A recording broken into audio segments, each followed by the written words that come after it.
Way back in the deep woods, there lived a scrawny old woman who had a reputation for being the best conjuring woman in the Ozarks. With her bedraggled black and gray hair, funny eyes, one yellow and one green, and her crooked nose, Old Betty was not a pretty picture. But she was the best there was at fixing that owl-eyed man. And that was all that counted. Old Betty's house was full of herbs and roots and bottles filled with conjuring medicine. The walls were lined with strange books brimming with magical spells. Old Betty was the only one living in the hollow. She knew how to read. Her granny, who also was a conjurer, had taught her skill as part of her magical training. Just one only friend, Old Betty, was a tough, mean, ugly razorback hog that ran wild around her place. It rooted so much back in her kitchen garbage that all the leftover spells started affecting it. Some folks swore up, sitting down, and the old razorback hog sometimes walked upright like men. One followed claims had been sitting at the rocker on Old Betty's porch. Oh, you scared now? Carrying away her while she stewed up some potions in the kitchen like.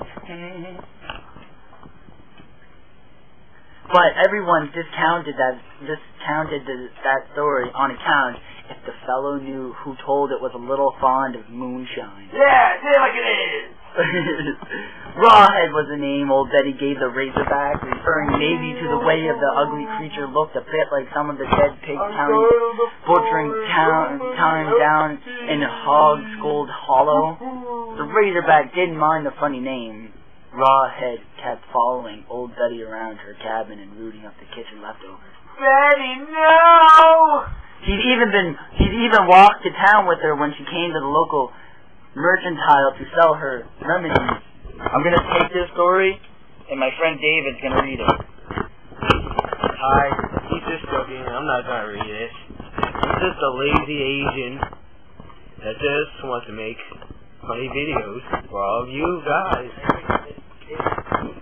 But I changed my mind. Right here. Well, folks in town got to sing Rawhead and Old Betty around a town that it looked mighty strange. One day around hog driving time when Old Betty came to the without me. Yeah, without him. Where's Rawhead? The owner asked as he accepted her basket full of home remedy potions. The liquid in the bottles swishes in. Ajikada matter, as Old Betty said, I ain't seen him around today. I'm mighty worried. You seen him here in town? Well, nobody's seen him around today. They would have told me if they did. But mercantile owner said, well, keep a lookout for you.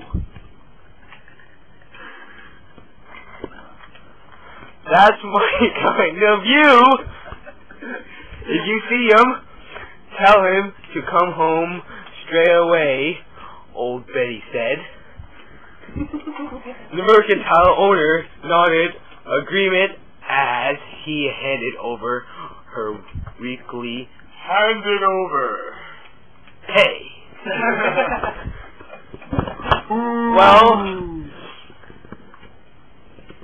here comes the rest of the story. Enjoy.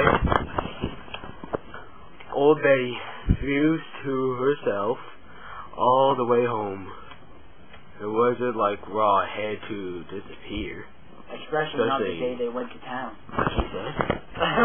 The man at the mercantile always saved the best scraps for the mean old razorback. And Rawhead never missed a visit. Here comes the motherfuckers laughing at me. My turn. Alright, back to me. here. Where'd the old hog got to? She asked Liquid. Why would you ask Liquid? It clouded over, and then a series of pictures formed. First, old Betty saw the good-for-nothing hunter that lived next, Ridge sneaking around the forest.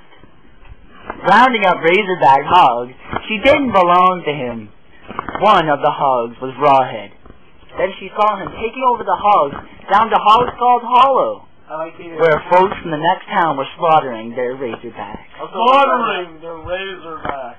Then she saw her hog, Rawhead, slaughtered with the rest of the pigs and hung up for gutting. The final picture in the Liquid was the pile of bloody bones that had once been her hog.